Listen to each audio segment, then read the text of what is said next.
From the News Channel 5 Network, this is SportsLine.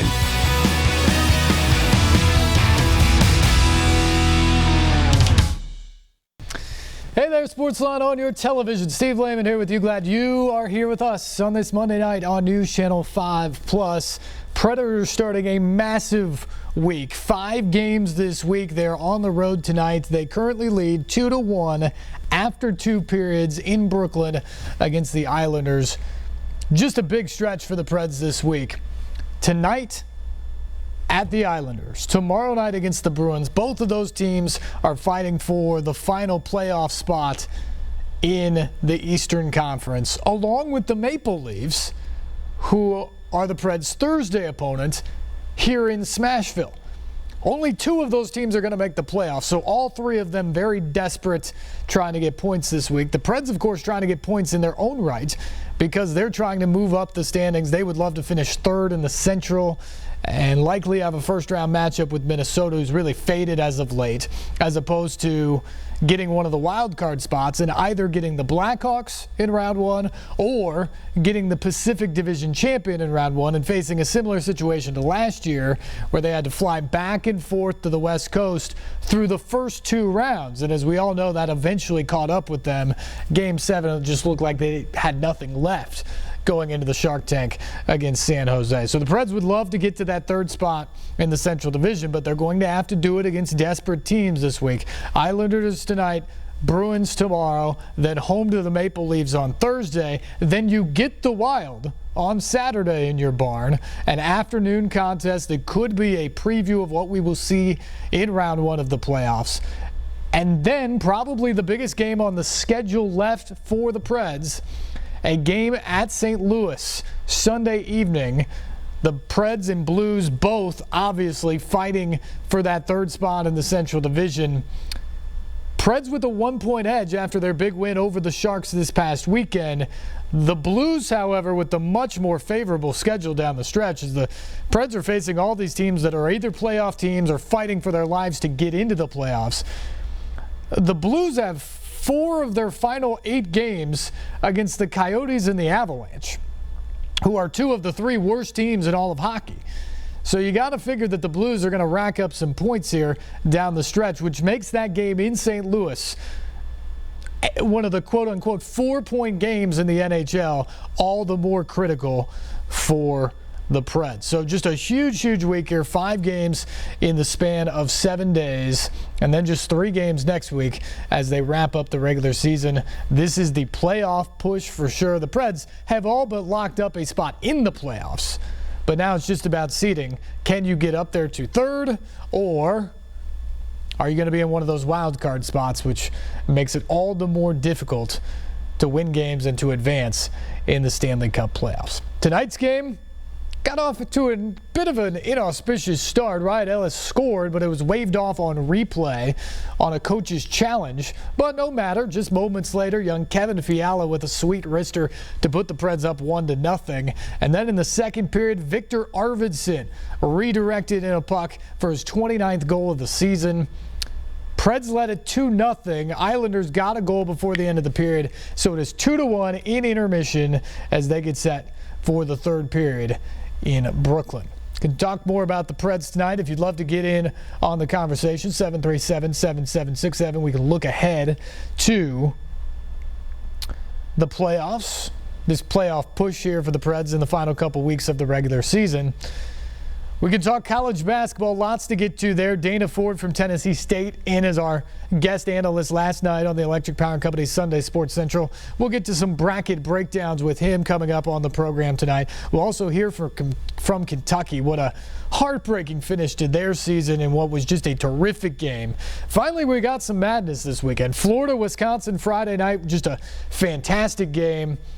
And for my money, the best game of the tournament was Kentucky, North Carolina yesterday, just in terms of the high level that they played throughout and the finish. Kentucky storming back to take the lead. North Carolina with a 12-0 run to regain the lead. Then some big shots from De'Aaron Fox, couple of threes in the final minute from Malik Monk. You've got a tie game with 8 seconds to go. Roy Williams lets them play. and Luke May hits the game winner with 0.3 of a second left. As close as you get to a buzzer beater without it actually being a buzzer beater. And North Carolina moves on to the Final Four for the 20th time. 20th time. The other three teams in the Final Four, South Carolina, Gonzaga both going for the first time. Oregon going for the first time since 1939, the very first NCAA tournament, a span of 78 years. So in 78 years, Gonzaga, Oregon, and South Carolina had combined for one previous Final Four trip. North Carolina now going for the 20th time. Certainly a blue blood favorite in this one, but you got to believe in these other teams. Gonzaga 36-1 on the season. They are a legit title contender, and we've known that for a while. Oregon with Dylan Brooks and Tyler Dorsey and Jordan Bell, those guys can lead you offensively in a big way. And then South Carolina, I mean, what can you say about that team that just seems to have found themselves in the NCAA tournament? And is there a more underrated player of the year in a conference of a power league than Sindarius Thornwell? He has been absolutely incredible in this tournament. Nearly 26 points, nearly 8 rebounds a game. He had 26 and 7 yesterday in the win over Florida. And this is a veteran Gamecocks team, and despite the fact that they struggled down the stretch of the regular season, went one and done in the SEC tournament, they believed that they could get it done if they just got into the NCAA tournament, and they have. They beat Marquette, a game a lot of people thought they would lose. They beat Duke, a game just about everybody expected them to lose. And then they go to New York and just pound Baylor before turning around and beating SEC rival Florida. Just a great job by Frank Martin and his team to get to its first ever Final Four. And a big women's note today. UConn, of course, moving on. That's not a big note. They won their 111th consecutive game over Oregon tonight. So you've got a pair of 2 seeds, Mississippi State, who beat Baylor yesterday, and Stanford, who upset Notre Dame into the Final Four. And you have the number 1 team in the country, as they have been for quite some time now, and UConn already in. The final piece of that puzzle tonight, South Carolina and Florida State meeting in the Stockton Regional Final. The big news locally today on the women's basketball side, though, we broke the story this afternoon. Cameron Newbauer, the head coach at Belmont, has agreed and accepted the same position at the University of Florida. So Cam Newbauer will be the next women's basketball coach of the Gators. 79 and 50 in 4 seasons at Belmont. He led the Bruins to back-to-back regular season and tournament championships in the OVC and nearly stunned Kentucky this year in the NCAA tournament. 4th-ranked Wildcats on Kentucky's home court in the NCAA tournament. He's just a terrific young coach, just 38 years of age. And now on to the SEC and the head coaching job at Florida. We'll have more on that coming up. I actually got a chance to talk to Cam tonight. You can watch our exclusive interview with him in its entirety right here on the program coming up tonight. We'll break down more from the NCAA basketball tournament as well. And one quick note from the NFL today. NFL owners meetings going on. They're addressing rule changes, possible replay changes, commercial changes, things like that. But today, NFL owners announced that they have approved the Raiders' planned move to relocate to Las Vegas. 31-1 owners' approval today that the Raiders can move to Las Vegas, possibly as soon as the 2018 football season. Their stadium, a $1.5 billion dome stadium downtown, is probably a couple more years off. But the Raiders plan to move, and they're going to move sooner rather than later to Las Vegas. Of course, some real irony in that is Mark Davis, the Raiders owner, still says he wants to bring a championship to Oakland. He just better hurry now, because who knows how long they have left there after this season. And it speaks again to the fact that it is all about the money in the NFL. This is now the third team in just over a year to announce its relocation plans in the National Football League. The Rams did it all within the offseason a year ago. The Chargers announced right at the end of this season that they're moving to Los Angeles now. And now the Raiders say they're ready to go to Las Vegas as soon as possible.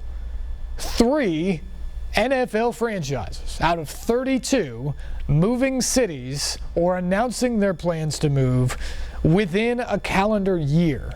That is bad for business, my friends, but they don't care because they print money there. But what you see to me is a league that is growing increasingly disconnected with their fans, the people who put butts in seats and buy their merchandise and watch their games at home. I mean, ratings went down this past year. Why do you think that is? This is a league that has gotten full of themselves. This is a league that has gotten political. And you know what?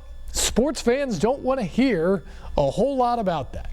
And they truly don't want to watch their favorite teams pack up from St. Louis and pack up from San Diego and pack up from Oakland and throw history away to go chase a new shiny stadium or a little bit more revenue on top of the billions they already make in some other city. It's bad for business, and the NFL keeps doing it. And now that you've seen 3 teams do it, I get that Los Angeles is probably off the table, and that was the shiny nugget dangling out there for a lot. But now that you've watched 3 teams move, what is to say that other teams won't follow?